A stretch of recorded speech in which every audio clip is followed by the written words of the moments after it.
Welcome everybody to 52 Living Ideas. We are going through Bhagavad Gita. Today we are on chapter 9. The plan today is to first cover verses 1 through 10 and then look at verses 11 through 15. For each of these set of verses, we're going to have 2 English readings. Then Yogeshwar is going to talk about the verses. Then I'm going to talk about the verses, and then we'll open it up for comments and questions. And then we'll go to the next part. Right, we'll start with David reading chapter 9 from verses 1 through 10. David, go ahead. Thank you.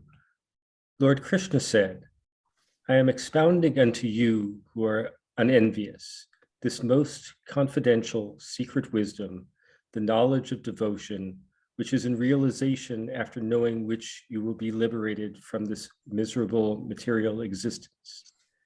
This knowledge is the king of all wisdom, the king of all this confidential, the topmost in righteousness, purifying, able to be perceived by direct realization, very joyous to perform and everlasting. O Arjuna, persons devoid of faith in the righteousness of this devotion, unable to obtain me, undergo repeated rebirth on the deadly path of this miserable material existence.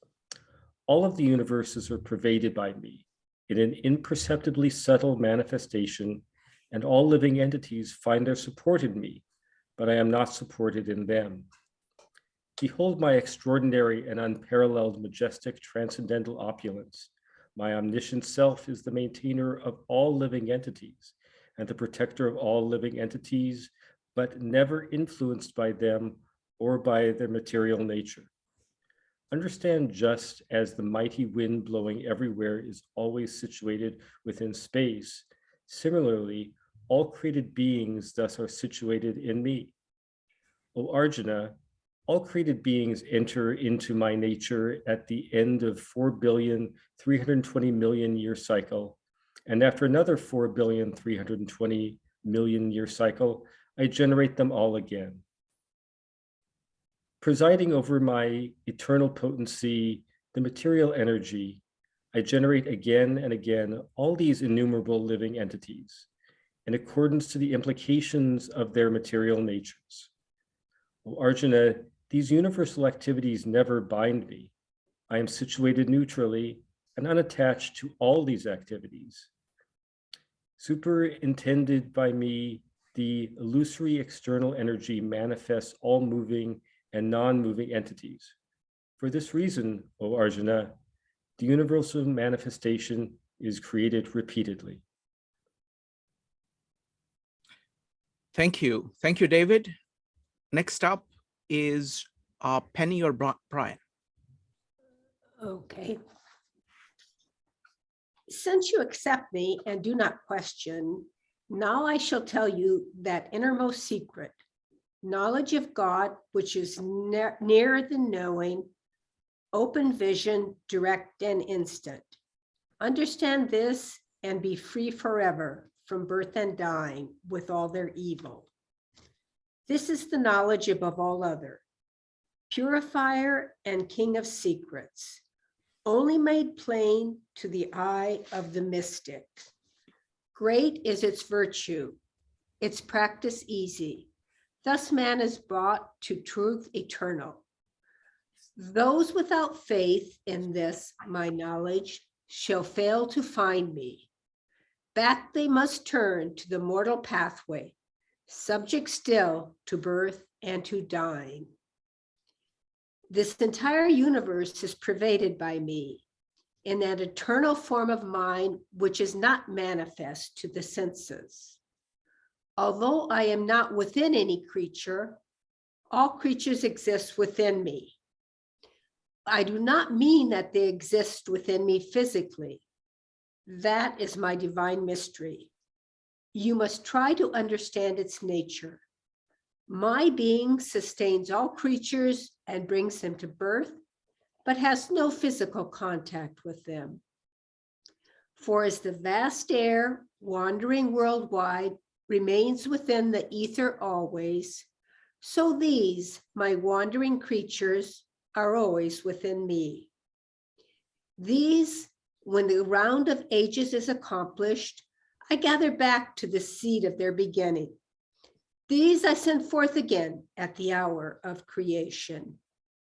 Helpless all, for Maya is their master, and I, their Lord, the master of this Maya. Ever and again, I send these multitudes forth from my being. How shall these acts bind me, who am indifferent to the fruit they bear? For my spirit stands apart, watching over Maya, the maker. Maya makes all things which moves what is unmoving. O son of Kunti, that is why the world spends, turning its wheel through birth and through destruction. Thank you. Thank you, Penny. What I'm going to do is that I have I'm going to make one comment here. Okay, this is one of my favorite sections. If I wanted to summarize what Gita is talking about, Gita is talking about three things. It's talking about, and these are kind of the core philosophical questions. First is you. Who am I? I. That's the first question. Second question is about the word. What is the word? And third question is, what is God? What is the eternal principle? Those are the only three questions that really matter. And you really need to know answers to all these three questions. Who am I? What is the world? And what is God? God refers to the eternal principle that runs through you and through the world. The beautiful part about what we are about to look at, this 1 through 10, and actually chapter 9, is that this is Krishna telling you what God is very directly.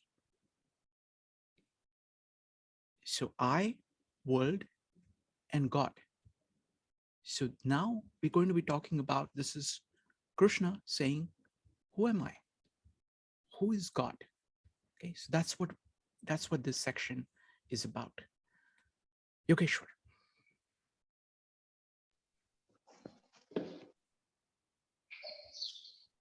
Shri Bhagavan Uvacha Idam tute guhyatamam pravakshyamyanasuyave Jnanam Vijnana Sahitam Yajñatva Mokshase Shubhat. So Krishna is telling Arjuna that I am now going to tell you that which only the wise know. It is a secret. Not just a secret here, but it is the secret of secrets. Guhyatamam. Not just Guhya, but Guhyatam. It's the secret of secrets. And I am going to tell you because you are devoid of any bad actions. So you only have good actions within you. And you're always doing your swadharma. That's why I'm going to tell you this secret of secrets. And that secret of secrets is Dhyana Vijnana Sahita. It is knowledge. It is knowledge, but that knowledge also has that experience within it. And when you experience, this is what you will experience as well. It's not just my own experience, it is a collective experience of all who have reached enlightenment, because all of them have said the same thing. And yajñatva mokshase shubhat. So after knowing this, you will be free from all that is not good. So you'll only have that which is good. And good in this context means you will know your core and you will be content with your core, not going to the peripheral always and desiring things at the peripheral. So in a way, this is the secret of secrets. Why? Because one thing is you can't know it without actually experiencing. If somebody tells you in words, yeah, you may believe in them, but still the aspect of the experience whereby you realize that this is the reality, not just truth when somebody tells me, but this is reality and this is how it is. And that comes when you have been so good and you're devoid of any bad actions. You're only doing the right action that is supposed to be done, whether it's through the body or through the mind. Like you have your mind right, you have your thoughts right, clear, and that's when you can get into this sadhana that will take you towards your core. Because even when we're doing things at the peripheral, whether we're doing work or we're doing lesson or anything, even when we're going to school, so we should have the right mindset that will lead us towards our goal, even in the peripheral, even in the world. Now, the spiritual world is a bit trickier because, you know, here, like, there will be the good and the bad, and then there will be something beyond the good and bad. So to get to that beyond, you should have even more of a right mind, the perfect mind. You should have the perfect thoughts for it. And you should not be deluded by any other thing in the peripheral. Raja Vidya Raja Guhyam Pavitramidamuttamam Pravaksha Pratyaksha Dharmyam Susukham Kartumavyayam. So what is it? This secret of secrets. What is it? I'm going to tell you more about it. It is the king of all knowledge. And it is the king of all secrets. Something can be that it's not known to general people, but it's not so good to be known. But this, it is so good, but still a general mind or the common people cannot grasp to it because it can't be grasped on. You have to experience it. And pavitram idamuttamam, it is the most purifying and it is the ultimate uttam. Pratyakshavagam. One thing is that you experience it as a reality rather than just a concept or just by practice. All the ways that we have talked about, all the paths that we have talked about until now, whether it is Sankhya, Karma Yoga, Dhyana Yoga, Bhakti, any of them, they're just paths. They take you towards. Now, those paths are set according to your own nature. They will take you beyond your nature. And when you get beyond your nature, you realize that the path was a way to get here. And what I am receiving right now is totally something different. It is out of the world. It is not according to my nature as the paths were, but this is the true reality. It brings out the essence of the world. And dharmyam, this is your swadharma. Like, this is what you should be doing. This is your perfect action. You should be getting to know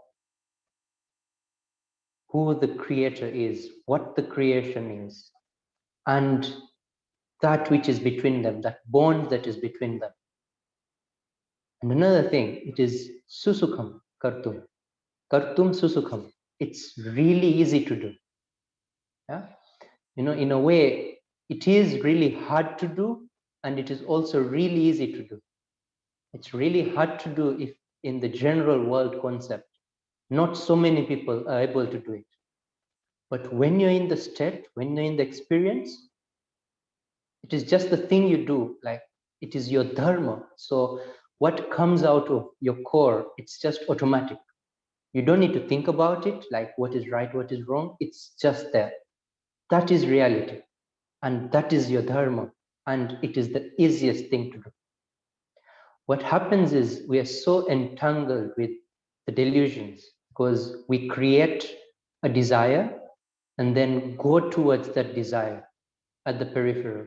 Whether it is with the mind or with the body, we create the desire and then we want to go towards that desire using the body, using actions. Now what happens there is we get to what we desire, but when we get to it, it is through great difficulty because we are getting out of our nature and we are pursuing that desire. It's just a desire of the mind, but it makes us get out of our nature. It is not part of our nature. So that's why when you get to that experience, when you get to that step, you realize it is the simplest thing to do. To be by your nature, not just the nature of your body or your mind, but be by the nature of your core. It's the easiest thing you can ever do. It's like automatic. You don't need to think about it. You don't need to contemplate on it or make metaphors around it. Just be, and you are there. Ashraddhana purusha dharmasyasya parantapa aprapya mam nivartante mritya sansara vartmani. So this dharma that is part of your core, it is part of your nature. This action that is supposed to come automatically. If a person doesn't have, let's say, because there's a difference between faith and belief here, not just believing it's true. Yeah, it's not just a belief that you've made out of your mind. But what happens when you're going onto this path, you realize you do one thing and then you realize, yes, I've gotten somewhere. Now that state of being is already said in the scriptures. And you realize that there's even something higher than that. So you continue on the way. It's like, you know, when you're going to a place where you've not known. In today's days, there is Google Maps, but in previous days when there was no Google Maps, when you go just by the road and you ask someone on the side that, what's the way to get to a restaurant particularly? So he will tell you there's this roundabout, there's this billboard, and then there's this new building under construction. And as you go, first you'll just believe him. You'll have to believe that it's right, like, because you have no option first. But when you get to the first roundabout, you'll see that, yes, actually, he actually knows the whole way, because if he has said there's first a roundabout and it is here, and then you get to the billboard and then you say, yes, there is the billboard. Now you're like more than 60% sure that he knows the way. So it's a process. It's not just the first believing when you have no option, but it is through the process. Like when you go on the way, and then you see the roundabout, you see the billboard, you see the new building under construction. And then when you get to your destination, you're like about to get to your destination and you see it from afar, then you're like, yes, he knew the way all through. So it is that type of experience. It's not just believing outright without going through the path. You go through the path and then you realize, yes, the scriptures know about this experience, or the person who has told me to walk through this path knows the path. He knows the milestones on the path. He knows the checkposts on the path, and he knows the path itself. And even more than that, he knows the destination. He knows what the destination looks like, because he has gone on the path and he has reached the destination. So he has lived in the destination. So that type of Shraddha, not just outright belief.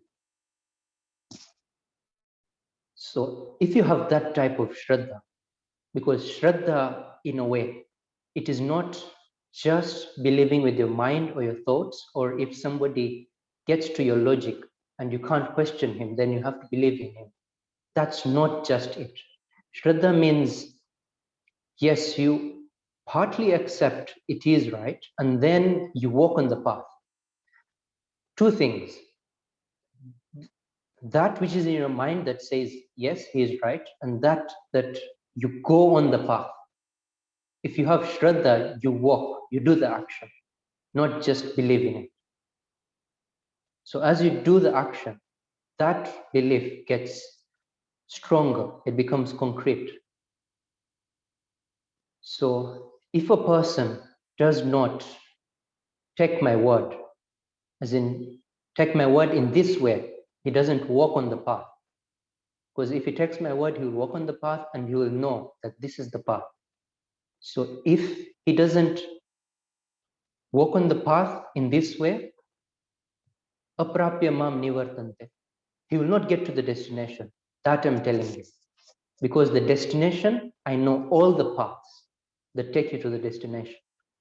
And Gita really shows you all the possible paths, even to the nitty-gritty of the path. The milestones or even the checkposts of the path tells you each and every one of them, and it tells you the destination as well. So when Krishna is saying that he doesn't reach me, he really knows all the paths. And what happens if he doesn't get to me? Mrityu sansara vartmani nivartante. So he goes back into that cycle of the peripheral, always going round and round. Like you have a desire and then you get to it. And then when you get to the desire, when you fulfill your desire, you have another greater desire, whereby you want to get it fulfilled again. And then you get to it. And then that cycle is always going on and on. Maya tatamidam sarvam jagadavyaktamurtina matsthani sarva bhutani nachamham teshravasthitah. So I am omnipresent. So maya tatam idam sarvam jagat. So this whole world, I am in it, like I'm omnipresent in it, everywhere, all pervading. I am in each and every part of this world. Whether you see air or you see empty space, I am everywhere. How am I staying in each and every part? It is avyakta murtina. It is in a way, for example, because there is that part of avyakta and then there's that part of murti. So two aspects to this word, avyakta murtina. So the avyakt talks about that which cannot be perceived. It really cannot be perceived. It's there, it's the underlying reality, but you don't get to it. It can't be perceived. Like, even though you experience it, you can't now tell anybody else. It's like that. You can't really say it with words. And then murtina. So the example that is popularly given here is like the sun. Yeah, it has that shape, sort of. Now, the rays of the sun, they don't have a shape at all. They like, even the rays, you can't see the rays without an obstruction to the rays. Like the rays, you can't really see them, but they're there. So there's that part that cannot be known about the rays. But without the light rays, you can't really see anything in this world. It's that way. It is that which cannot be seen directly, like you can't see a rays directly, but without the rays, you can't see anything else. Because the rays have to meet an obstacle and then you see the obstacle. You never see the rays itself. So that is the avyak part of the rays. Now the murti part of the rays. You know, when you put a mirror in front of the rays, you get sort of that akriti, let's say, that sort of image of the source of it. Yeah, and then you feel that when you put a mirror in front of the sun, and then you see that there is the sun showing in the mirror. So it is sort of like that, like from that avyak, which is the rays, you see something that is like an image, but it is not an image that you see in this world. It's like totally something else. Because in a way, if we talk about this all present everywhere, it has those subtle qualities that are the best. Like he is the best at, like Sarvagya, he knows everything. So that all those qualities are there, and that is the murti part of it. Like when you get to it, you realize you can't see it, but you can see these qualities within it. You can see that being everywhere and that knowing everything, it's all in there. Matsthani sarva bhutani na chaham teshvavastita. So everything is in me. Everything is in me, and I am not in them. In a way, it is explained through control. Like I control everything, they do not control me. Even though it feels like both of them, like we control the world more, it feels like that. But when you get to that state of experience, it is more that you feel that I am not actually doing anything. It is all happening automatically. And that automatically, it is by this energy, this life energy that is flowing within each and every one of us. That is what is doing everything. That is what you realize. And another thing here is, if you take it in the context of sets, it's like there's a bigger set and then there's a smaller set within it. So in that way, everything is within me, like is within this larger set. If you know the life form, the life force that is within everyone, you know everything. But if you only know the manifestation, you never know the unmanifest. In that way, if you know the unmanifest, you know everything, including the manifest. But if you only know the manifest, you never get to know the unmanifest. Nachamatstani bhutani pashya me yogameshwaram bhuta brinna cha bhutastho mamatma bhuta bhavana. So this verse is also saying the same thing.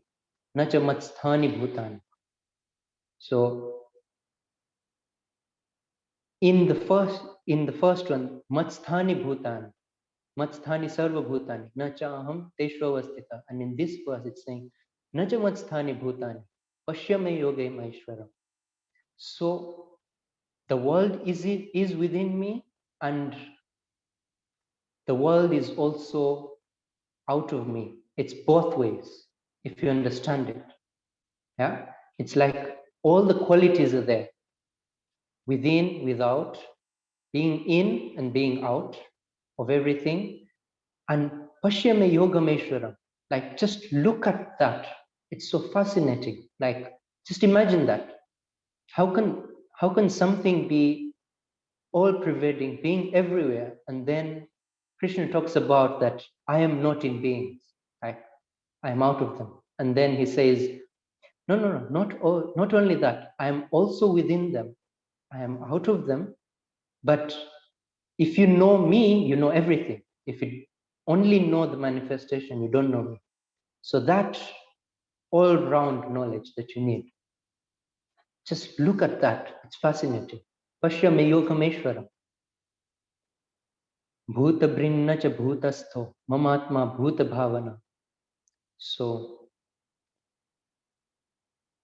I am that life force within each and every one, and it moves everyone. It is that which allows them to have life. They do all actions because I provide the life force within them. That is Bhuta Brin. Yeah? Naja Bhutastho. Now he says, no, I am not living in them in a way. Naja Bhutastho. I am not living them in that way. I am something else. Mama Atma Bhuta Bhavana. And then he says, Mama Atma, like what my essence is, Bhuta Bhavana. Again, he says, then there's this positive and negative. I am in there, I am not in there. Both of aspects are there. So this shows that logically, it is really hard to get to it. Like with your mind, it's really hard to get into it. But when you realize it, it is it. For example, if I could just give an example, that just imagine that a person has never seen fire. Like in our old ages, like humanity first found out that fire exists. Now, if somebody explains to us what fire is, because it's part of the 5 elements, and he says it's part of the 5 elements, it's fine. But it is not like it's not like the sand, or it's not like the water in a way that it is always going up. It's always moving upwards, and you can multiply it and it never degrades, the fire itself. But then in a way it is also an element, like it's part of the 5 elements. So it's like it doesn't have the qualities of the other elements, but it is still one of them. It's like it has both qualities of being in and out of the elements. So in that way, when we experience fire, we don't think about it logically, we just know it. So that way it's easier to grasp that, yeah, there is an element that is fire, and it's practical that it's there. So logically, it's really hard to get to this concept. Like he is within every one of us, and he is not within every one of us in a way of knowledge. And then he is the one who provides the life force within us, and then he is not within us. So those positives and negatives together, it's really hard to grasp with the mind. But when you get to it practically, like when you experience the life force, or you experience the core of yourself, you realize that it is. And if it is, you cannot not accept it. You have to accept it. यथाकाशस्थितो नित्यं वायुः सर्वत्र गो महान् तथा सर्वाणि भूतानि मत्स्थानीत्युपधारय. So Krishna gives a way better example than I give. Yeah? Krishna gives this example of the way you see all this air within space. Yeah? And it is sarvatraga, means it goes everywhere. It's going here, there, everywhere. And Mahan, it is so big, like the air seems so big, like to cover so much space, that we may think that space may be smaller than air, because we see air as an element that covers the whole of Earth. Like there's no part that is not with air. Even though there's a part between Earth, like between the wood that we see, but there's also air within that. So air is everywhere in a way. But then we realize in the context of the universe, like air is such a small element, like ether, space, or what we call it, is more. And the air is staying in the space.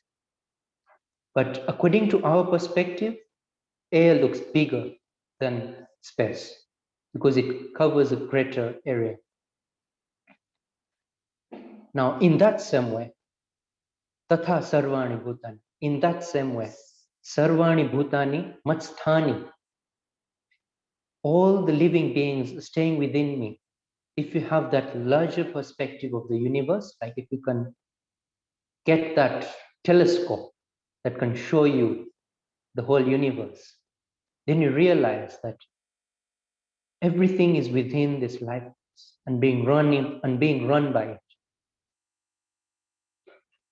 If I could give another example, if like this body that we see, now each and every cell in our body, it has its specific role, and it has the oxygen getting into it, getting out. It has the food material getting into it, getting out, and it does its work properly.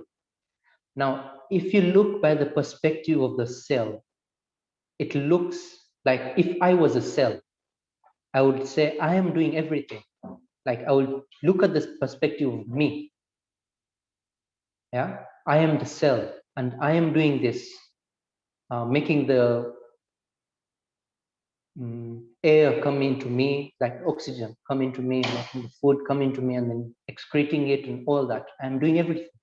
Or if you take an organ of the body, like the liver, and you see the function it does, all that, excreting the bile and excreting the waste and regulating so many things in our body. So when you look at the perspective of the liver, it does everything.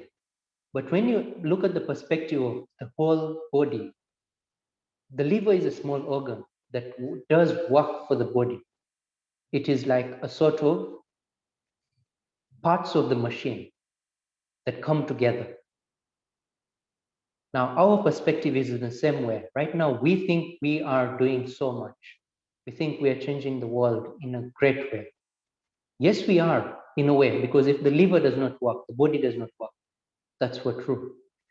But in a way, if you look by the perspective of the whole body, there is something else running the whole body rather than just the liver. It's a whole new, bigger perspective. So looking at the perspective of the whole universe, there is a larger force acting upon everything. Sarva bhutani kaunteya prakritim yanti mamikam kalpakshaye punastani kalpado visrajamyaham. So each and every living being in this world, in this universe, they go according to nature. They never go away from nature. Even though you take an example of a seed, if it's a mango seed, yes, the tree may be a bit sweeter than the previous mango tree that the seed came from, or it may be a bit less sweeter, but it is still a mango. Like it doesn't go away from its nature. It stays a mango. It may be a bit different, maybe taller than the previous tree or shorter, but it never goes away from its nature. So in the same way, we do not go away from our nature. We may do different things in our life, but there are those things we do not know why. Like we cannot give a logical explanation to it, but we like them. We like them more than the others. So that's like part of our nature. We are always called back to them, to such actions, to such theories, or such maybe reading something, so such type of books. So we always call back to them. There's that, we do not know why we love them. There's just that essence of love that we get towards it. And that is our nature. So if we are not going by the delusions of the world, maybe to get money or to get fame, you realize your nature. because the life force within you will want to do some action, will want to do some reading, some singing, some action in the world. And then if you're not deluded by the fame and the money in the world, then you realize what your nature is, what actually calls from the core of your nature. And when you realize it, you can go beyond it. So, kalpakshaye punastani, kalpado visrijamya. It's just like a seed. So the seed, at the growth time, it grows out to be a full-fledged tree. And then the whole tree goes back into a seed. And that seed can again become another tree. So that way, it's that process continuously. Prakritim swamavashtabhya visrajami punah punah bhutagramam imam kritsnam avasham prakriter vashat. So all the living beings are covered by their nature. They can't go out of their nature. So what should they do? Accept their nature. That is why it's written in the Gita about nature. Yeah? It's to accept your own nature. Be with your nature. And then you realize that I am covered by my nature. That's fine. And I can stay with it. And then I can also go beyond it. Yeah? That is the essence of Gita. So, Bhutagrama mimam kritsnam avasham prakriter vasha. You realize that cycle within, that I am all that is being made within me, whether it's a thought or an action, it comes out from the life force within me, and then it again goes back within it. And it is just by nature that that happens. When you feel tired, you feel it, you feel tired. You cannot explain it logically that I am tired and this is the logical reason, but you are tired and that's how you feel. So in that way, the same way, you realize your own nature and that's how you are. You cannot, at the start, you cannot go beyond it, and then you slowly realize, if I accept it, I can transcend. Nachamat karmani nibadnanti dhananjaya udasina vadasina masaktam teshu karmasu. One thing to note here is, yes, all the creation happens from me. That's what Krishna is saying. Because he has become one with Brahma, with the life force that takes upon everything. Now, what he's talking about this is all that action that happens from Brahma, that happens from within me, that action actually, I am not attached to it in a way. They do not get attached to me. And how do I do all this karma? Asaktam. I am never attached to it. Udasinavad asinam. I'm always seated like that person who is never attached or detached. You know, when you're detaching, you're running away from the attachment. It is just an attachment in the opposite way. When you run away from the attachment, from within, you realize that you're getting attached more to it. You're thinking about it more, ways to get away from it. So what Krishna is saying, I'm neither of those. I am neither attached nor detached. I am just udasinavad. And asaktam teshu karmasu. I am never within that illusion of the karma. In a way, something that I was thinking about this verse and I got is, if you could think about this whole creation, yeah, it is so manifest, and that is what is shown by the creative force, which we can give a name God or life force or Brahma, whatever we can. Now, what happens is that unmanifest force gives life to this manifest. Now, that unmanifest is never seen within the world, but the world is seen. The creation is seen. what happens for us is our creation is so minute, like whatever action we do, it is so minute, but we still want recognition of ourselves, the one who made the creation, the one who did the action. We want recognition. Whereas how Brahma works is it does the work and it doesn't need any recognition. It's just there. And one thing to note is a person who needs recognition, it's only a person who does not have a personal identity. If you have a strong personal identity and you know you have your content with yourself, the state of yourself, then you not run for recognition. And that's how Brahm is. It's everywhere, it knows everything, but it's just there without recognition. Its only recognition is the manifest. Maya Adhyakshena Prakriti Suyate Sacharacharam Hetunanena Konteya Jagat Viparivartate.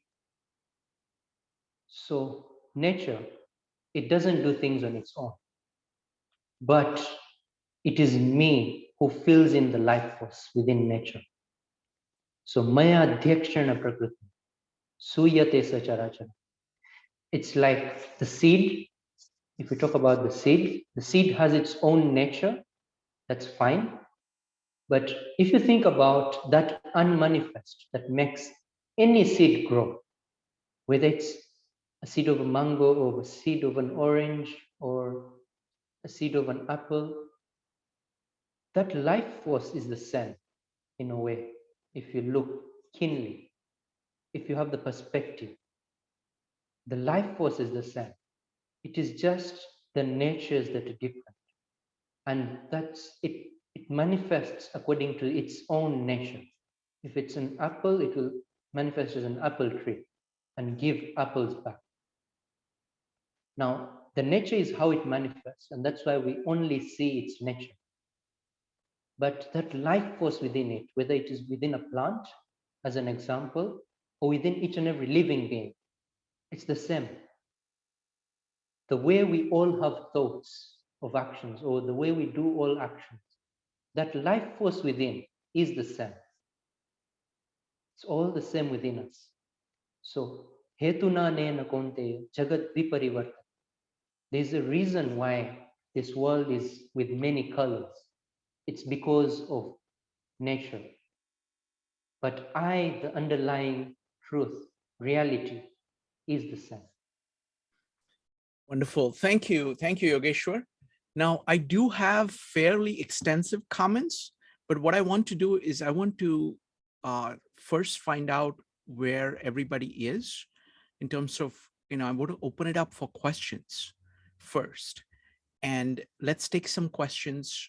Go ahead and type exclamation mark if you'd like to ask questions, and then we'll continue. We'll start with Evanik. Evanik, go ahead. Hi, Yogeshwar. I have quite a few questions, but I'll just ask this one first. Sorry. How do you were talking earlier about perfect thoughts? How does one perfect their thoughts? So, thought perfection. One is to know your thoughts, each and every thought that comes and goes. Just be aware of your thoughts. Like if we give an example of our pets, yeah? When we're not around, they go all around, like they're all around the whole house and they're going everywhere. When we come, they come to us and they do as we say. They do according to what we tell them to do. Now, that's what happens with thoughts. You don't need to control it per se. What you need to do is be aware of them. When you're aware of the thoughts, they will automatically tune in to your nature. They will automatically be in your control. Just you being in the house, you don't need to control your pet. The pet will do as you say. So be there and be aware of each and every thought, coming and going at any time in your life, even while you're speaking. See, while you're speaking, there's that aspect that is talking, and there's that aspect that is listening as well. So it is a matter of where you are best. Are you best on that which is listening? So you're aware of what is being said. So that awareness itself brings in the essence. It only makes what is relevant come through your thought. Thank you, Yogeshwar. So Evanik, what we'll do is I will go to Joe and Brian and anybody else who wants to ask questions, and then we'll come back to your questions. Next up is going to be Joe. Hi, thank you, Yogeshwar, for everything and all your contributions, because this has actually made it much more clear for me. Just really quickly, I have a little bit of a gap here. The idea of the secret of all secrets, and could you actually expand on that just a little bit? I know you did cover it already, but just a little bit, so I have a full understanding of it. I have some things how it's purifying thoughts and things along those lines, but I was wondering if you just could expand on that. Sure. So, secret of all secrets. So what happens is here, it is a secret in a way that it is not known to the common man, to common people generally. Now, what secret of all secrets in this context means is, even though you're on the path, yeah, of knowing, or you're on the path, what happens is you've not gotten to the destination. And the destination is where you realize the secret of all secrets.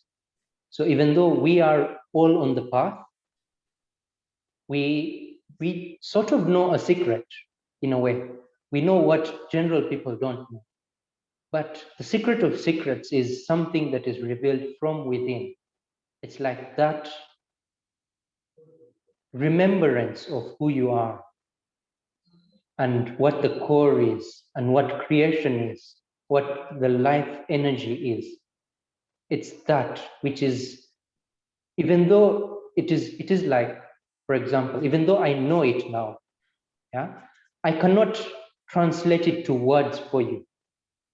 I can say some words and then you will not really understand because you have also not gotten to that state of knowing. When you get to the destination, you will know it in a way automatically. But what words help is they help on the path. They help to get to the destination fast. When you get to the destination, you realize. Thank you. Next up is Brian. Brian, go ahead. Hi. I had a question. I was interested in the part when you were talking about Krishna saying that he doesn't need any recognition, he creates the universe and he's, the universe and sustains it, but steps back. Because from Christian viewpoint, we're kind of taught that our role in the universe is to recognize and worship God, that God created us to recognize and worship him. And I was just curious, does Krishna not care if people don't worship him and recognize him?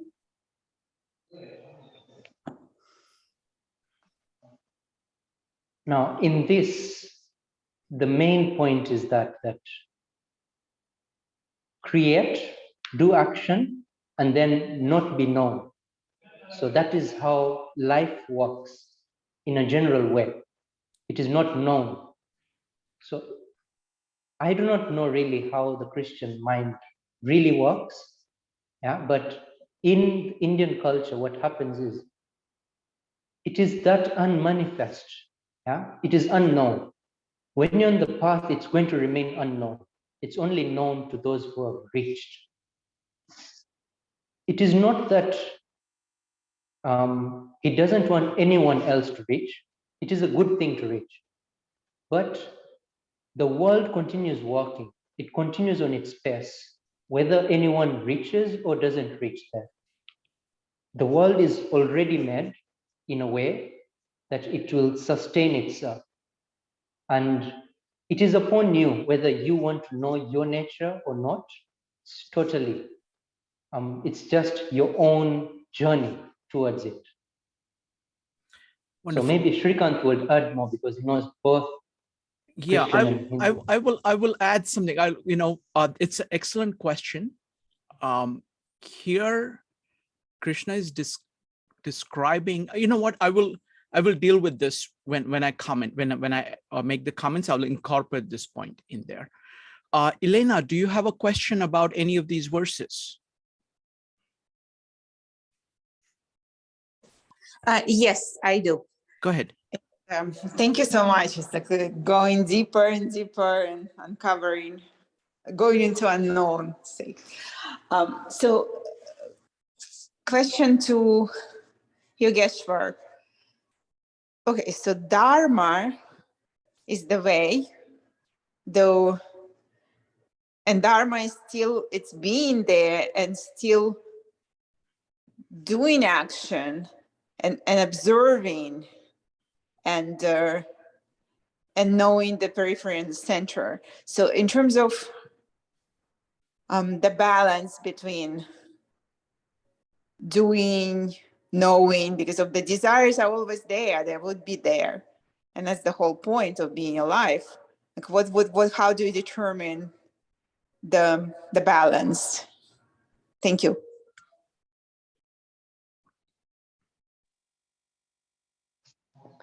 So the balance is determined by your own self, by your nature. The balance between knowing, doing, and then between those desires that come from out. Because you see, not all desires is what is being talked about in the Gita. There's some desires that are brought in by the world, like the desire for fame or for money and such material things. Now, there's also that desire for food. Yeah, it's like hunger. It's a natural desire. You should not take it as a desire the same way as a desire for money or a desire for fame. It's a different type of desire. So there is that subtle difference you have to make between even desire for food itself and the desire for delicious food. So even those two things have a difference. And that difference, one is to sustain your body, and another is like just for your test. So maybe your test also sustains your body, but what is the main point? What is the essence? It is for you to have food. Yeah, the main essence is not for the test. So all those desires will be there, but there are those subtle differences that you have to make between them. That this is brought in by the world, and this is a natural desire from within. Like what is part of my nature and what is part of the world. So that distinction, after being made, you can walk on the path and also decide what is beyond your own nature as well. What is beyond hunger and thirst? So that which is beyond even both of them. When you get beyond both of them, it's not about removing hunger or removing thoughts from your body and mind, but it is all about staying beyond and using this body as probably a vehicle for the world, rather than you being identified with the mind, you be identified apart from the mind, and then you use it like any other machine that you use, and you use it in the best way, in this way. Thank you. Evany, would you like to ask one more of your questions? Yes. So let's see, which one was it? How do you were talking earlier that we create desire, right? So my question is, because I've heard this in other philosophies and other religions, that you create your desire. And I'm just like, I'm confused by that. How do you create your desire? Let us keep that for a little bit later, because it's not Okay. directly on this one. We will come to that. Okay, so let's do one thing. We've done few questions. So I want to talk a little bit. What I chose to do this time is to focus on, to use the commentary of Sri Aurobindo, which is particularly good in this, on this chapter, this part, 1 to 10. He's magnificent, but he's really, really good here. So again, repeating what I was saying, there are three things that we are talking about. This is your nature. Who are you? What is the world? And what is God? And God is the eternal principle that governs everything, including the world and including you. So in that sense, when Krishna starts in the first two verses, is Krishna telling Arjun, pay attention, because I'm telling you something which is the deepest of knowledge. So why does he call it, Joe asked, why does he call it secret of secret? Because what he's saying is that I'm going to talk to you about the eternal principle. Because the way in which Gita holds that there is I, there is Atma, there is Brahma, and there is Vishwa, or the world. And when you understand Brahma, means you understand the eternal principle, you understand all these three together, that there is a oneness, because it is all about the principle that governs everything. And if you get to that, that means that is the key to everything. So that's what Krishna is saying in the first two verses, that I'm going to tell you everything right now. Okay, so pay attention. Alison, you had a question for Yogeshwar. Go ahead, and then I will go ahead and continue. Go ahead. Yeah, I was just thinking that, like in this country, we don't really believe in reincarnation. But what I was thinking is that this idea of oneness, that when you really think about it, all matter is always connected and it's always evolving. I mean, like, water, you freeze it, it turns into ice, and then, in the water cycle and all of these things, everything is really connected. So even when you die, maybe you're not, like, your soul isn't popping back into another human being exactly like you're still thinking the same thoughts, but really we are reincarnated because we're always come back. Like, we don't actually go anywhere. We just, Right. maybe we. So the principle that it is saying, you're exactly right. What it is saying is that there are natural laws that operate, and that is what is unmanifest. Those natural laws are unmanifest, and those are shaping all the manifest things. And manifest things go through cycles, but the unmanifested, the law behind it, remains the same. That's exactly what he's saying. Wonderful. Let me continue. So I'm going to start with Aurobindo's commentary. So Arabindo starts by giving a short introduction here to 9th chapter, explaining what Krishna is doing with the 9th chapter. He says, all the truth that has developed itself at this length, step by step, each bringing forward a fresh aspect of the integral knowledge and founding on it some result of spiritual state and action, has now to take a turn of immense importance. So Sri Aurobindo is saying, pay attention. Now something big is happening right now. Okay, he's been building things up. Krishna has been building things up, and he's doing it in an integral fashion. He's showing you the connections, subtle and large connections between many things like bhakti and karma and knowledge. But now it is about to take a turn of immense importance. The teacher, therefore, takes care first to draw attention to the decisive character of what he's about to say, so that the mind of Arjun may be awakened and attentive. So if you look at the first two verses, he's saying, look, this is the most important thing. This is the core of knowledge that I'm giving you. And why does he say that? Because of those three things. Brahma is the principle behind everything. He's describing Brahma now. What Brahma is. What is the eternal principle, the eternal laws, eternal function that is shaping the world and you. That's what he's about to describe.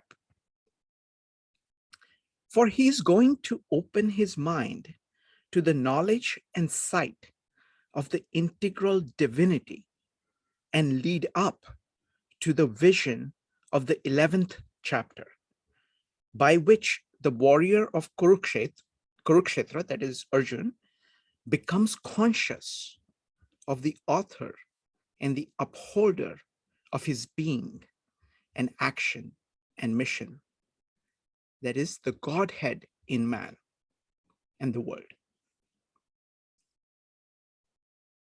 So he's saying he's now going to talk about the Godhead, the principle of God, the thing that shapes everything. That's what he's talking about. Those eternal principles. He's now talking directly about God.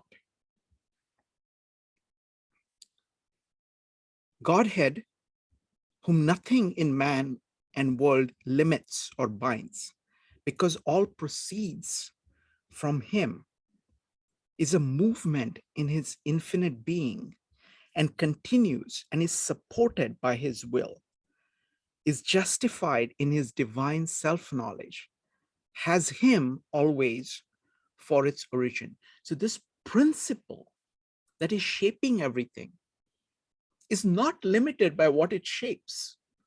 It is the shaping principle.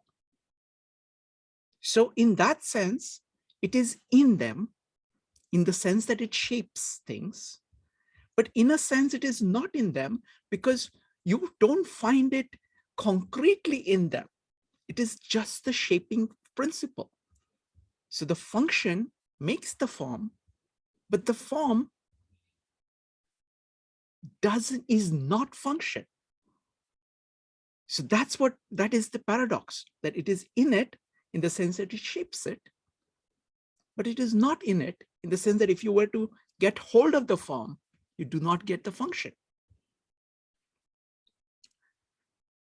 Arjun is to become aware of himself as existing only in God and as acting only by the power within him, his workings only as instrumentality of the divine action, his egoistic consciousness only a veil, and to his ignorance, misrepresentation of the real being within him, which is an immortal spark and portion of the supreme Godhead. So what he's saying here is that just like in the world, right, the forms are being shaped by the principle, but are not themselves the principle. Similarly, you at the core are that principle. And all the manifestations of you, your thoughts, your emotions, your bodily nature, are the form. You can identify yourself with the external, with your body, with your emotions, with your thought. And that's what he calls egoistic. But that is not your true nature. So just like Arjun is going to understand that things in the world are being shaped by the principle, that he himself, that I, the third part, I, is shaped by the same principle. So at once, you're understanding all three things. You're understanding Brahma, you're understanding Vishwa, and you're understanding Atma. So both you're understanding yourself, the world, and God at the same time when you understand God. That's what he's saying. So now I'm going to read his translation, and there are 6 different notes where he elaborates on some specific concepts, and I'm going to read those. So the first verse, the Blessed Lord said, "What I am going to tell thee is the most secret of all, the essential knowledge attended with all the comprehensive knowledge, by knowing which you shall be released from evil." He goes on to the second verse. "This is the king knowledge, the king's secret, the wisdom of all wisdoms, the secret of all secrets." Okay, why does he say that? Because it is a principle. He's telling you the principle that governs everything. And it governs everything. Therefore, it is king knowledge. Therefore, it is the wisdom of all wisdoms. Therefore, it is the secret of all secrets. It is a pure and supreme light, which one can verify by direct spiritual experience. See, you have to directly feel it. If you have a concept about it, that is a concept about it. It is not it. You have to experience it directly. It is the right and the just knowledge, the very law of being. It is easy to practice and is imperishable. When you get it and when you're operating with it, it is easy. But devotion is necessary. The soul that fails to get devotion or faith in the higher truth and law, O Arjuna, not attaining to me, must return into the path of ordinary mortal living, subject to death, error, and evil. So what he's saying is that if you don't live at the center, you are going round and round in the periphery. Okay, that's all you end up doing if you are doing that. Okay, now he has this comment, Sri Aurobindo. He has this beautiful comments on key ideas. The key idea here is Shraddha or faith or devotion. I like the term devotion because it captures, it's like a mother is devoted to her child. That means she's focused on it. Her full heart is in it. So the bhakti, this kind of deep feeling, that is the focus of your attention, all of that. So let's see what Arabindo says about this concept of faith or devotion. For this is a truth which has to be lived, and lived in the soul's growing light, not argued out in the mind's darkness. One has to grow into it. One has to become it. That is the only way to verify it. It is only by an exceeding of the lower self that one can become the real divine self and live in the truth of our spiritual existence. See, so what he's saying is that you have a concept of I. You see, I was saying there are 3 things. There is I, there is a world, and there is God. So now what Arabindo is saying is that, who am I? Most people answer that in terms of things which are in the periphery. They think they are their body. They think they are their social connections. They think they are their emotions. They think they are their thoughts. And what Arabindo is saying is that those are lower parts of the self.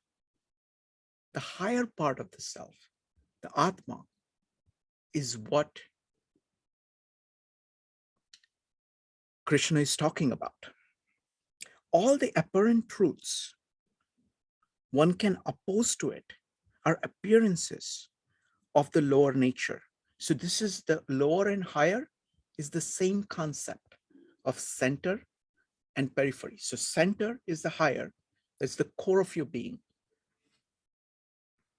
The release from the evil and the defect of the lower nature, Ashubham, can only come by accepting a higher knowledge in which all this apparent evil becomes convinced of ultimate unreality and is shown to be creation of our darkness. So this is, you're saying that when you are actually standing at the center,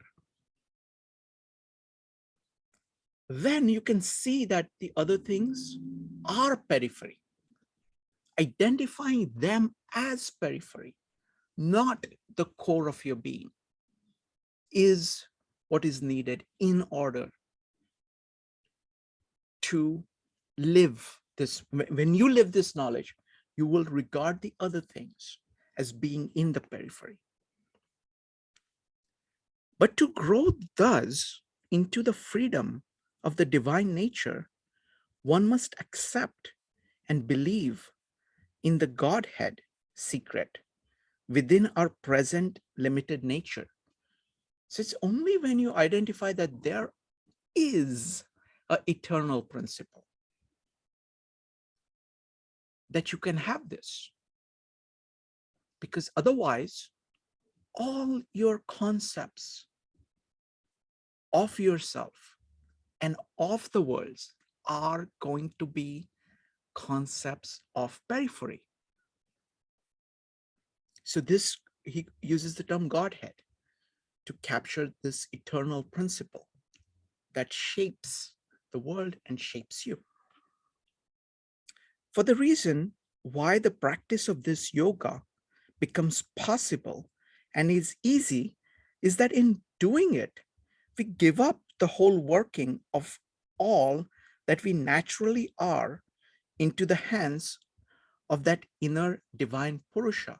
So what you're saying is that it's easy because when you're standing in the center, it's like the way in which Naneshwar describes it, it's like sun. There is this radiant sun at the core of your being.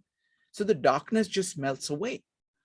There is no space for darkness because you are completely engrossed in the core of your being.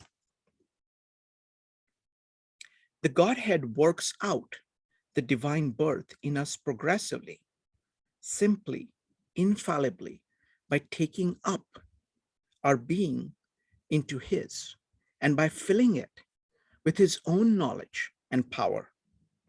He lays hands on our obscure, ignorant nature and transforms it into his own light and wideness. What with entire faith and without egoism we believe in, and impelled by him, will to be the God within will surely accomplish. So what he's saying is that it's basically that core of your being is the God within. It is the Godhead operating at the core of you. But the egoistic mind and life we now and apparently are must first surrender itself for transformation into the hands of that inmost secret divinity, within us. So that was his comment on the meaning of faith. You can see how deep a thinker Sri Aurobindo is. So that's why I recommend his translation. If you go to the book, there are these references. So this is his note on the concept of what does it mean when he says you need to have shraddha or faith or devotion. Now to number 4, he says, by me, all this universe has been extended in the ineffable mysteries of my being. All existences are situated in me, not I in them. And Sri Aurobindo has explanation of the term me. When Krishna is saying me, what does he mean? The Gita then proceeds to unveil the supreme and integral secret, the one thought and truth in which the seeker of perfection and liberation must learn to live, and the one law of perfection of his spiritual members and of all their movements. This supreme secret is the mystery of the transcendent Godhead, who is all and everywhere, yet so much greater and other than the universe. So this is beautiful. So much greater and other than the universe. So the universe, the world that you see, is the manifest. This is greater. Godhead is greater because it is the principle that shapes the manifest. And it is other than the manifest. It is the unmanifest principle shaping the manifest.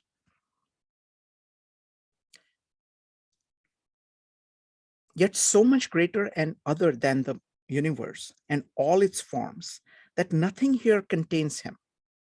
Nothing expresses him really, and no language, which is borrowed from the appearances of things in space and time and their relations, can suggest the truth of his unimaginable being. Those of you who have read Tao Te Ching, this is basically what Lao Tzu talks about the Tao. This is a Tao that can be named is not the real Tao. This is what Naneshwar was saying, that Om is just a word that we use, a sound, in order to call out to this being, which really has no name. Its sound is anahat, or unmanifested sound. That's another way of looking at it. The consequent law of our own perfection, of our perfection, is an adoration by our whole nature and its self-surrender to its divine source and possessor. Our one ultimate way is the turning of our entire existence in the world, and not merely of this or that in it, into a single movement towards the eternal. By the power and mystery of a divine yoga, we have come out of his inexpressible secrecies into this bounded nature of phenomenal things. By a reverse movement of the same yoga, we must transcend the limits of phenomenal nature, the manifested, and recover the greater consciousness by which we can live in the divine and the eternal. So this is his comment on what the word me means when Krishna is talking about himself. Number 5, and yet all existences are not situated in me. Behold my divine yoga. Myself is that which supports all beings and constitutes their existence. Now, Sri Aurobindo has comments on what it means by yoga when he says, my divine yoga. This is a very short comment. There is a yoga of divine power by which the Supreme creates phenomena of himself in the spiritual, not a material, self-formulation of his own extended infinity, an extension of which the material is only an image. Number 6, it is as the great, the all-pervading aerial principle. It is as the great, the all-pervading aerial principle dwells in the etheric, that all existences dwell in me. That is how you have to conceive of it. So now he's going to talk about what all-pervading means. The universal existence is all-pervading and infinite, and the self-existent too is all-pervading and infinite. But the self-existent infinity is stable, static, immutable. The universal is all-pervading movement. So what he's saying is that the principle itself, or the God himself, is stable, static, immutable, universal. It's eternal. The self is one, not many.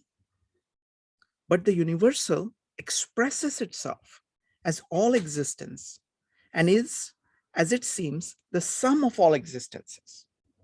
One is being, and the other is power of being, which moves and creates and acts in the existence of the fundamental supporting immutable spirit.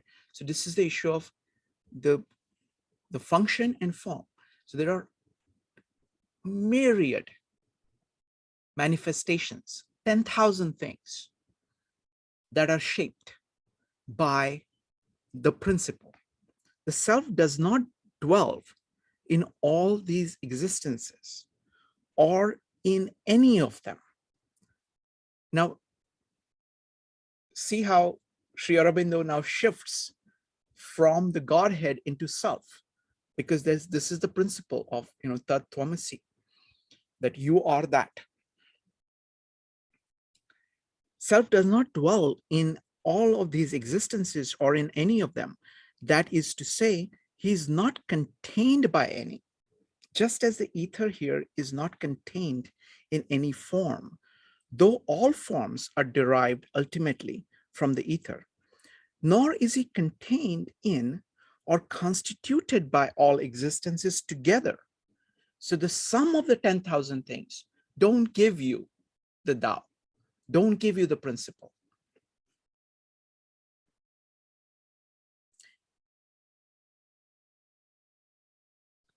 But still, in the movement also is there divine. He dwells in the many as the Lord in each being. Both these relations are true of him at one and the same time. Number 7, all existences, O Arjun, return into my divine nature, out of her action, into her immobility and silence. In the lapse of the cycle, at the beginning of the cycle again, I lose them forth. Number 8, leaning, pressing down upon my own nature, Prakriti, I create, lose forth into various beings, all these multitude of existences, all helplessly subject to the control of nature.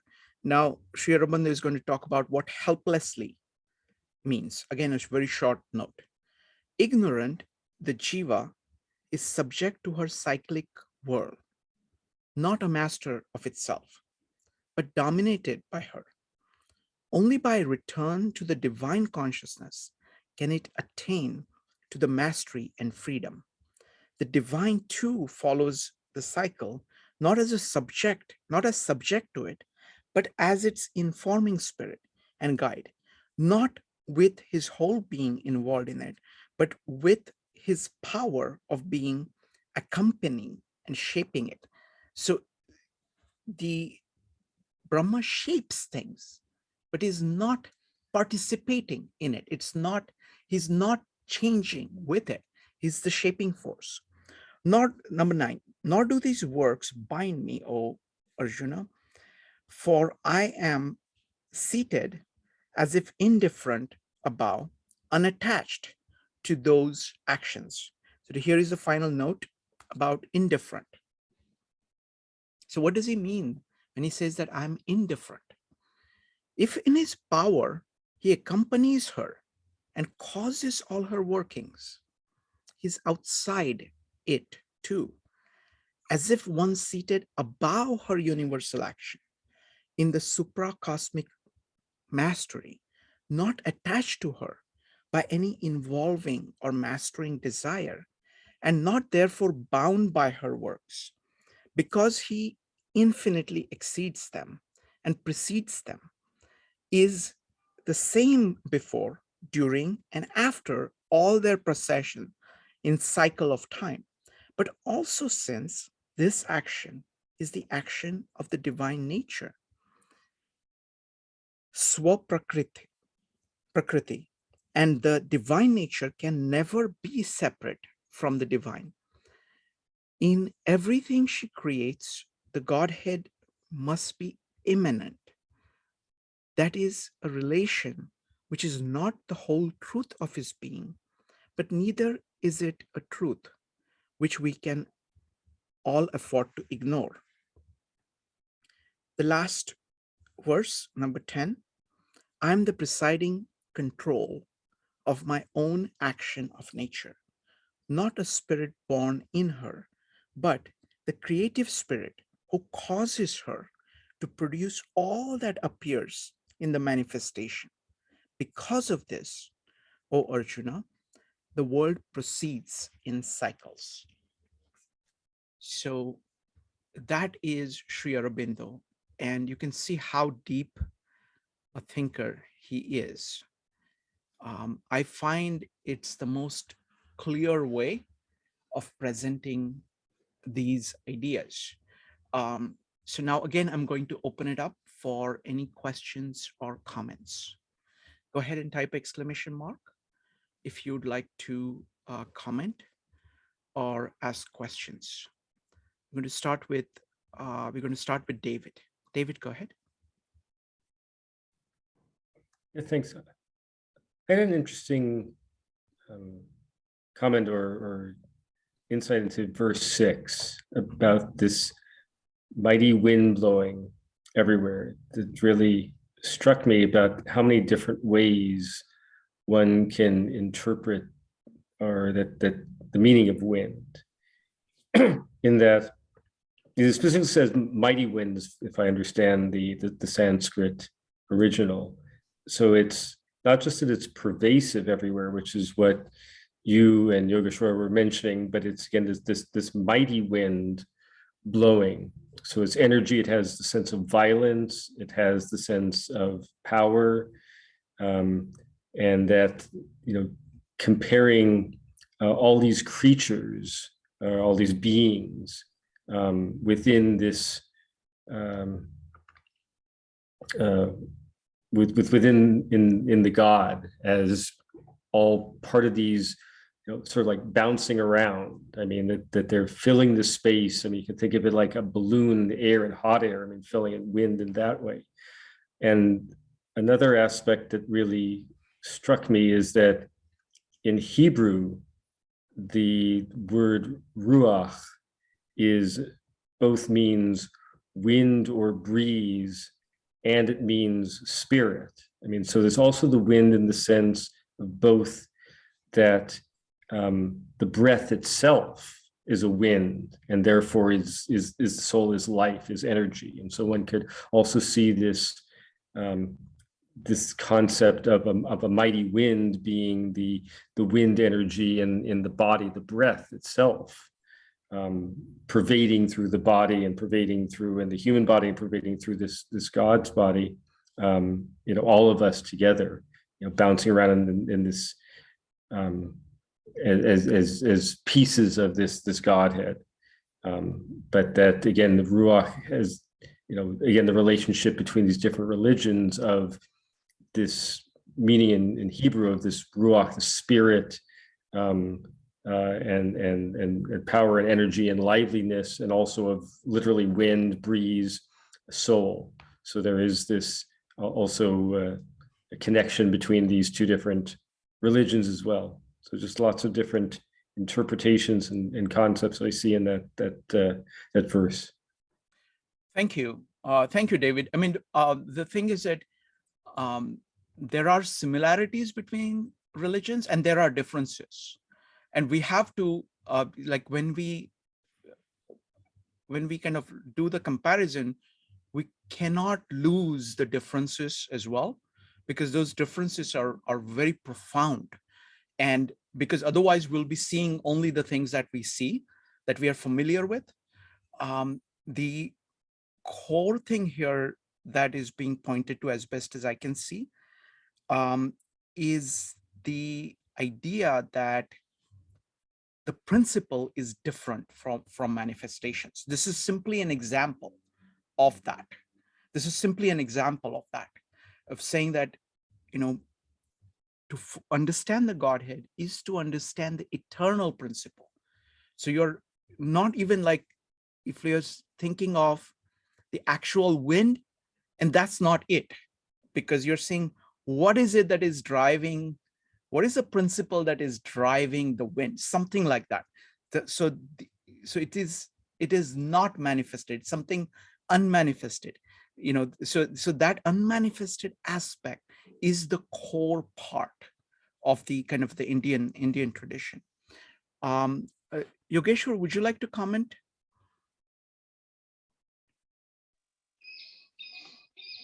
No, I think you've said it. Thank you. Elena, what's your question?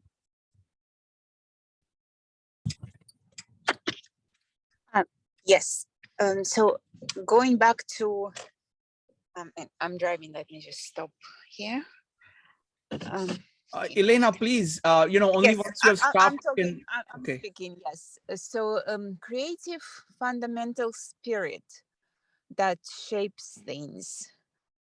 What's the Sanskrit name for it? And Very I know good. the Brahman could not himself create things. So what's the spirit that shapes? Very good. Thank you. Thank you, Elena. Yogeshwar, what would you say? Yeah, so as Krishna said that Maya Adhyakshena Prakriti. So the example I gave was this example of the seed. So the life force within every seed is the same, but the shape it takes, the tree it becomes, it is according to the nature of the seed. If the seed is a mango seed, or is it an orange seed, or any other seed, apple seed, any. So what happens is the nature of seed, which is the prakriti means nature. So the nature of the seed is how the tree will become. Yeah. But the life force within each and every one of them, which is the Brahma, which Krishna says, Maya Adhyakshana Prakriti. So, which means by the force of Brahma, nature shows itself. So, what is manifest? As Elena's question was, how everything manifest comes about, because Brahma cannot become manifest. So, what happens is Prakriti is what becomes manifest, but it is with the power of Brahman. If that unmanifest is not there, even the seed will not be able to grow, because the life within the seed, you can't really see the life. And if you peel each and every layer of the seed, you still won't be able to see it because it's unmanifest. But there's something in there that grows into a tree. Wonderful. Thank you, Yogeshwar. Next up is Madhav. Folks, go ahead and type exclamation mark to ask questions, make comments. Go ahead, Madhav. One thing I noticed from this commentary and all commentaries in general is how hard it is to use language to describe Brahman because it's undescribable. So there's sort of a tension that we're trying to say Brahman exists and it's not nothing, but at the same time, it's not something, it's no thing that could be described. And it's very hard to sort of encapsulate that using language. Absolutely. Beautiful point, Madhav. Absolutely true. I mean, and this is what, you know, Tao Te Ching is all, you know, keeps saying, you know, Tao that can be spoken of is not the real Tao. It is, and, you know, here, you know, Krishna is saying that it has to be experienced because whenever you are using words, they are usually based off, as Sri Aurobindo was pointing out at one of his comments, they are usually based off, they're not usually, they're always based off the experience of the manifest. So you're using the sensory inputs in order to create those words. The thing about this is that the way in which, if you look at it at a larger level, this is a point that Julian Jaynes does a fantastic job of making, is that if you look at even the concepts of consciousness that we have, those are all metaphors. So what the best thing we can do, and it's very limiting, but it's still the best thing we can do, is to use metaphors to describe and use like multitude of metaphors. Now, the thing about metaphors is that they can, metaphors are basically devices which take something that you're more familiar with and use it to describe something that you're less familiar with. So here you're describing, you're using the words which we have created with our concepts that we have derived from sensory things. And then we are applying them to something that is going on inside of us. And the deeper part of us that we are trying to deal with, the harder it is for the metaphors to work. And the metaphors have all kinds of suggestive things. You know, Julian Jaynes calls it paraphrase. So it's like they suggest a whole bunch of things. And you kind of have to get the suggestions all kind of right. And that's why having multiple metaphors is a way. And all of that is still going to just kind of point you in the direction. Ultimately, you really need to have the experience yourself. And then you say, aha, this is what all these metaphors were really pointing to. And metaphors are kind of go like this. There is something there. There is something there. Go look. You know, that's what it is telling you. And then with another hand, there is another metaphor. And then say, okay, what are these two things? What is the intersection that they're pointing to? All of these people are using all these. So all these words are a way of trying to point at something. And you kind of have to go and stand there in order to actually see it. So that's the best way I would describe. Yogeshwar, what would you say?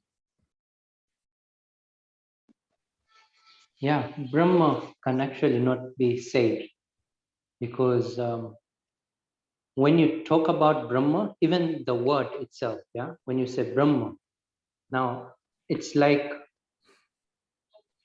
for example, if we even take emotions, yeah, if I feel love and I talk about love, I will not be able to make you experience the love itself just by talking about it.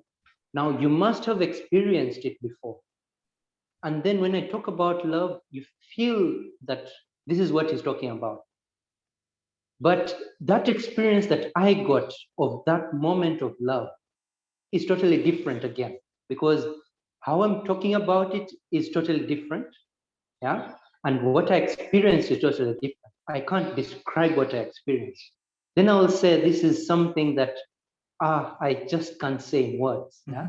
And that's how even an emotion like love is put. Then what about Brahman? Yes. Wonderful. Beautifully put. Thank you. Next up is Joe, followed by Marco. Joe. Hi, and thank you both for this evening. You know, I really appreciate you breaking it down the way you did, Shrikant, with about understanding who I am, what is the world, and then what is God as the eternal principle. And the reason why I'm starting to see the importance of that is that if you understand God, you understand love, right? Then you start to see love in your actions in the world, and that you start to see God in everything. So that this is a cycle that once you understand this eternal principle, that it allows you to act in the world. And we can come back to the idea of the center of the periphery from there. Can I comment on this quickly? Oh, please do. Okay. See, what happens is that when you understand God, right? When you understand God, it is the principle of everything. So it is the principle of God. So you understand at once, you understand God, yourself, and the world. And why is that love? It is love because love is simply saying that this is just like me. This is like me. This is like, so it's like you understand that you are like God. You're similar, you are the same. And that also exists in other people and in the world. So you see that you feel a kinship. You're saying, this is like me to everything. You're saying like that, you're saying that to God, you're saying that to everything. And there is this, you experience this feeling of oneness. And you lose the distinctions because you're saying, oh, these distinctions are only peripheral differences between things, but at the core, they are the same. And that feeling of sameness, understanding the sameness, driving in all these three. And the world has many, many, many things. So of all the many things, that is the reason why it produces love. Go ahead, Joe. No, I think that that's exactly it. You're able to cultivate the divine. Yes. Is essentially what we're talking about here. How do you cultivate the divine? And I remember this. So part of the reason I'm able to grasp really clearly, other than Sri Aurobindo, but the triangle that you had drawn, this is exactly that kind of process, and Exactly. it's exactly a very similar type of process. I actually did have a comment about. Let me say more about the triangle. See, what the triangle does is that this is kind of integration of of Jnana Yoga, Bhakti Yoga, and Karma Yoga. Because what happens is that Jnana Yoga, if you look at it, heart of it is understanding God. Right. Okay, what is the eternal? That's what Jnana is. That's what knowledge is. Knowledge of the eternal. So that's what focus, okay, on that. What is Karma Yoga? Karma is acting in the world. It is about what are you doing with the world? And the bhakti, devotion, is at the core of your being.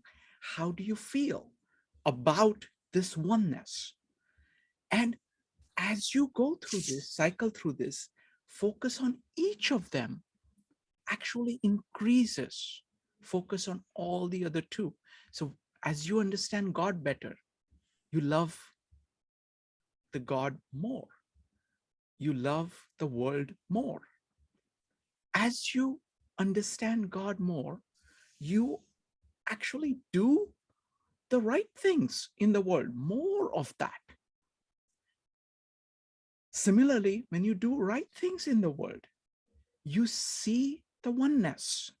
You see the God operating, the same principle operating in the world. more because you're actually doing that. Similarly, you feel love in your heart as a result of doing right things. Again, the bhakti does the same thing. So each of them, this triangle, this cycle becomes tighter and tighter and tighter so that it becomes just one. So the karma yoga, jnana yoga, and bhakti yoga all become just one practice. And in that sense, he's saying it is easy. All you have to do is to focus on me. That's it. Okay, that's what Krishna is saying. Go ahead. So the unmanifest form part of that is you're able to focus your love on your unmanifest so that you can then focus on the manifest. Is that correct? Unmanifest simply means God. Oh, yeah. So, okay. Or the It's abstract. the principle. It's the principle non-physical. that is driving. Principle. Okay. It's the principle that is driving everything. And manifest is the 10,000 things. So it's the Tao and the 10,000 things. Okay. That clears up a lot for me, actually. And then, yeah, Such great questions. This is great. Oh, this is I enjoyed this passage. I actually had a little time to read this today. So number 6, the all-pervading aerial principle that David was referring to, is that's just really kind of let's do one thing. Let's have Yogeshwar talk about what it actually means. Okay. Yogeshwar, can you talk about the aerial example that he is giving? Verse 6. So the example about air and space. Okay. So basically what here they want to say is the way air is in space. If we look at from the view of being on Earth, we feel air is everything, like the space is filled with air. But if you take it from the level of the universe, like if you zoom out, you realize that space is more and air is in space. And the same way, there's also that feeling of air is doing everything, like it is moving things. It moves the leaves, and even a hurricane can move more than leaves, can move houses, So what happens there is air is a very large force, we feel, from our perspective. But we do not see that unmanifest behind the air, behind the wind. And that unmanifest is that which drives it. And how the wind is in the unmanifest. It is staying in the unmanifest, which cannot be said. So the same way, all living beings are within me in that way, that they are in me in both ways, that I give them the power to move, even though they feel that they're the ones who are moving around and they're the ones who are moving things in the world, but I am the force that they're using. And another part, that they are in me even physically, because the unmanifest is what keeps the world as it is, the forces between and all the laws that govern it. So that unmanifest that is like the space is what holds everything together. Wonderful. I want to say one more thing about a caution about metaphors. Like whenever you're doing a metaphor, you have to make sure that, because metaphor actually can point to many different things. You can take the wind and you can talk about all. You can say, wind bags. It's like there's just so many metaphors you can do. With any metaphor, you can connect it to anything, many things. So what we have to do is that when we are trying to interpret a metaphor in a work like this, we have to use like triangulation. You have to use the metaphor and comparing it to everything else that is being said and say, okay, what is it that it is trying to exactly point to? Because if we don't do that, then what happens is that it will point in exactly same, completely opposite, could possibly point in the opposite direction. So you have to be very careful about words. When just like the point that Madhav was making, that you have to be careful about words. So if you don't understand a metaphor, it's better to just let the metaphor go. Because what you really want is to keep the meaning the same. Go ahead, Joe.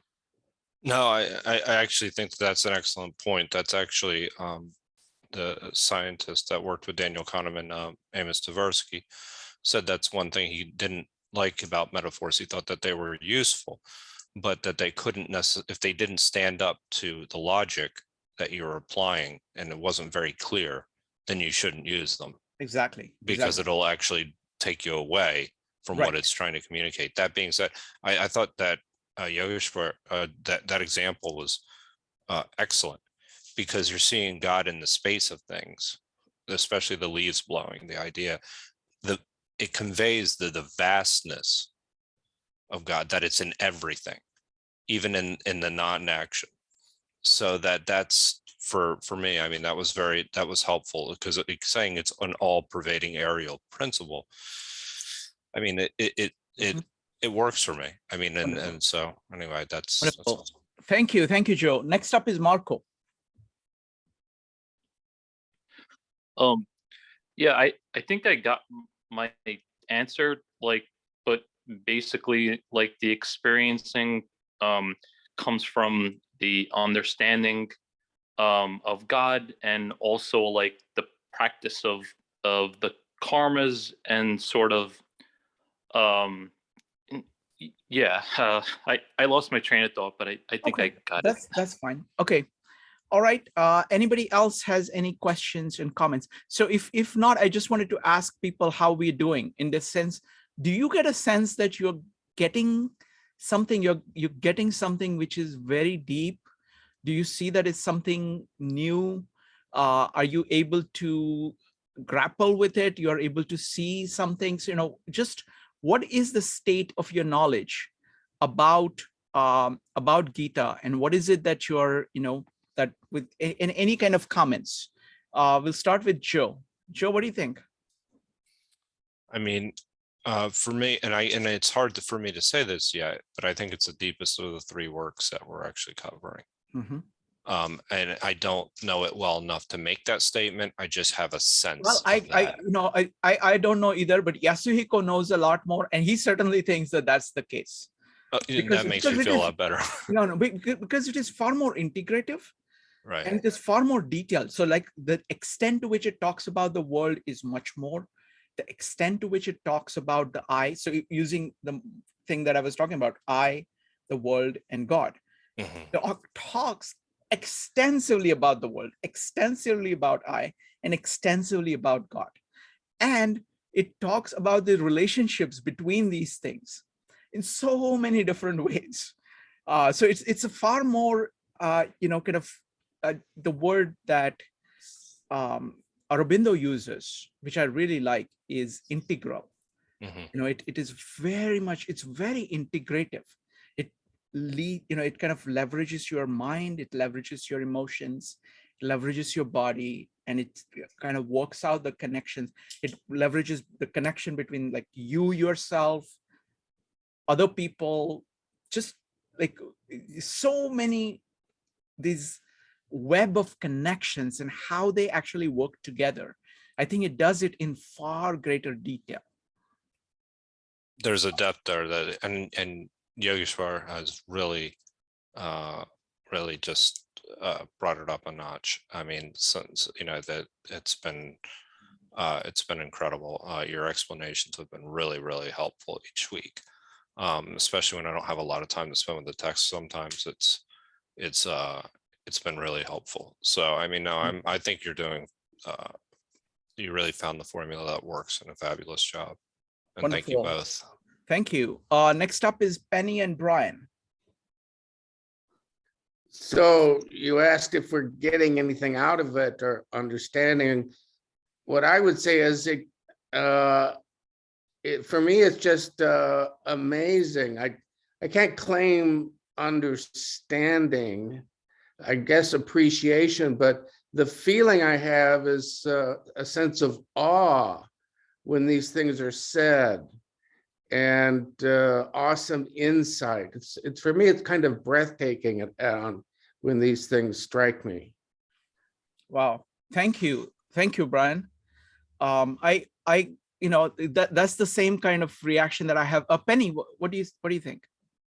No, I mean, I just think it's learning about a whole new universe for me, which I wasn't aware of. And some things that, like, the Hindus, they believe in, reincarnation. You think, oh yeah, that's really weird. But then when you start, kind of seeing the way that it works and the concepts it's based on, it actually makes a lot of sense. It doesn't seem that strange and like fanciful. Wonderful. Thank you. Evanik, what do you think? I think this has just been amazing. I never heard of the Gita until 52 Living Ideas. So this is a completely new concept for me, and it's enhanced my faith in the spirituality of the world, and that there's so many different paths to spirituality. And I think I love the dialogue between Arjun and Krishna, and I think that puts it on like a friend level, which you generally don't see in other texts, like that whole personal relationship, that real love. And I think you and Yogeshwar has done an amazing job explaining it and just taking the concepts here and bringing it into your real life. That's the biggest takeaway for me, is the center and the periphery, and being able to take that into my everyday life and knowing what really matters and what's just, periphery or material. So it's been amazing. And like I said, I'm totally new, so understanding I will not fully claim, and but definitely getting a lot of takeaways from every meetup that we do. Wonderful. Thank you. Does anybody else wants to share what their their experience is doing these meetups? We've tried different formats, and I think this format is working really well, where Yogeshwar works, and we don't plan, we just plan the structure of saying what are the units, that we're going to do, 1 through 10 verses, and then we're going to do these like that. That's pretty much all that we plan, and then each of us kind of looks at it in our own way, and we talk about it. I also like all the questions. I am a little bit, the thing is that these ideas are at such a deep level that I have to be like, if I see that things are going slightly off and could be misunderstood, I'm a little bit more aggressive in this meetup in trying to make sure, okay, no, it doesn't mean that, it means this. Okay. Usually I do not do that in other meetups because the ideas are not at this level. But if you make a mistake, if you misunderstand things at a level which is very deep, then the results are exactly opposite. So that's why I'm, because we are talking about like, okay, what is this eternal principle? I mean, that's so deep. The one thing I want to say is the really interesting thing that I find common between this and the Bible. The Gospel of John, just in the beginning was the Word, and the Word was with God, and the Word was God. He was in the beginning with God. Just that part, right? See what it has. It has existence the experience of consciousness and the thing with which you are experiencing it. So there is the awareness, kind of awakening of consciousness. There is existence, and there is this word that actually captures everything. The equivalence of that in the Indian tradition is the sound Om. And Om captures, actually, it's very, very deep. We talked about it last time. It's basically, to me, I mean, this is my take on it. This is U, and M. Is that awakening part. It is the Brahma. It is the creative function. It is you awakening with your consciousness and saying, what is it? That U is the eternal principle. That you really have to go through that. This awakened consciousness of yours has to be focused on it, has to go through that. And you go through that U to the M, which is the Mahesh. So U is Vishnu, the sustainer. Sustainer, why is it sustainer? Because he's the eternal, that's the eternal principle. So it's this awakening, your free will, your ability to pay attention, that is the creative spark within you. And then you have to go through this. If you start with that and just try to do things in the world, you're skipping the eternal principle. You are actually you'll end up reacting to the world and just remain at the periphery. It is moving from the center directly into the periphery. Here, what you're doing is that you're going from the center directly up towards the eternal, the U. And then you go M, which is the Mahesh, which is the God of transformation of the world. So you are doing kind of creation, paying homage and living in the sustainer, which is the principle, and you're using it to transform the world. And that's what you're doing all the time. That's what it means to be alive, to be at the center, that you're doing this all the time. And that's really that's the shortest capturing. And it's just the sound, Om, which is O, U, and M. And I always say it like that, because when you say it more, it kind of merges together. And that merging also is natural, that this is all one thing. It has oneness. The cycle has a oneness to it. So those are my thoughts. Yogeshwar, so I think the chapter 9 has started off really well. Can you talk a little bit about the place where we are in Gita of the 18 chapters?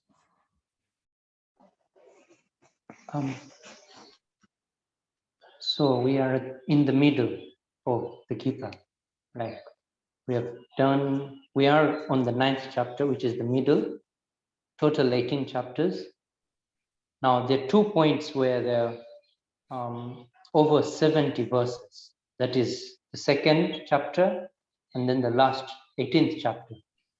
So in a way, this in the middle, this 9th chapter in the middle, yeah, it is, let's say you've done the foundation of the whole home, yeah, you've done the foundation of the building. Now, once the foundation is over, you're building a whole structure up. So this building the whole structure up is what happens here. The 18th chapter is going to be the torch, like the top of the building. But right now what you're doing in the middle is the structure itself. And that is where you're going to live. That's the home where you're going to live. So the structure matters a lot. And this is the middle part. So want to be very focused in a way that you don't make any mistakes, like you said, metaphorically or going the wrong way in any way. So we want to build it in such a way that we use all the metaphors, we use all the devotion that we can, we do all the karma we do, but this home should be solid in its structure. Yeah, and this is the ninth chapter, which is the middle. So it is making up the structure in a way. And now, as we're going to go in the 10th and 11th, so 9th is also a build-up in a way. Know the eternal. Then in 10th, there is steps of meditation to know the eternal, the Vibhuti Yoga. And 11, whereby it is all shown. Yeah, not just talking about it, but in 11th chapter, Arjun really asks that, show me what you're talking about.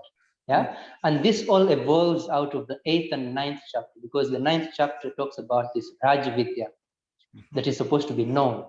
So first, by this talking, by this conversation, Krishna brings up a hunger that within Arjun, that he gets hungry and he wants this.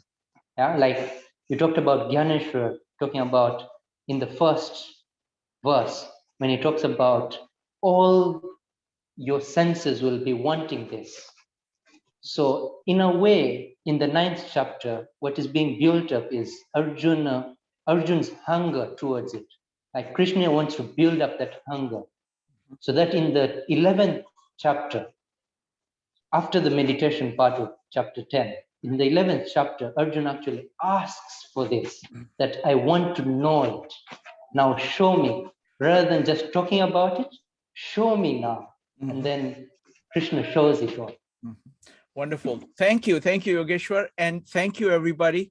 This is, this is just incredibly rewarding to be doing this with all of you. And thank you, Yogeshwar and Joe and Brian and Evanique and Madhav and everybody who's here.